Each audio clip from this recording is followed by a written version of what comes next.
ইতালিতে modern international স্কুলের 2024-25 শিক্ষাবর্ষের graduation day অনুষ্ঠিত হয়েছে। এ সময় প্রত্যেক শ্রেণী থেকে একজনকে ক্লাস টপারের পুরস্কার দেয়া হয়। এ ধরনের আয়োজনে ক্ষুদে শিক্ষার্থীদের মধ্যে আত্মবিশ্বাস ও অনুপ্রেরণা বাড়বে বলে মনে করেন অভিভাবকরা।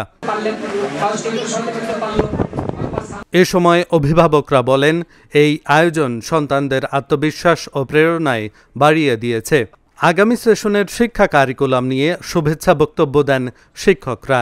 স্কুলের শিক্ষক শিক্ষিকা, অভিভাবক ও শিক্ষার্থীদের স্বতঃস্ফূর্ত অংশগ্রহণে অনুষ্ঠানটি পরিণত হয় এক আনন্দ ঘন মিলন মেলায়। একটা নতুন বিষয়ের সাথে পরিচিতি হচ্ছে, সেটা খুবই ভালো একটা বিষয়। এটা বাচ্চাদের জন্য অনেক পজিটিভলি অ্যাকচুয়ালি সামনে আরো ভালো কিছু করার জন্য এদেরকে প্রেরণা দিবে এবং সামনে এই স্কুল আরো এই ধরনের আরো সুন্দর প্রোগ্রাম করবে সেই প্রত্যাশা থাকে। এডুকেশন যেটা আমাদের খুবই প্রয়োজন, ইউরোপিয়ান মিশন। আপনারা অভিভাবক যারা আছেন তারা হতাশ হবেন না। আমার ধারণা আপনার বাচ্চারা অনেক ভালো করবে এবং সবার জন্য আমাদের শুভকামনা রইল। Dhaka journal news desk.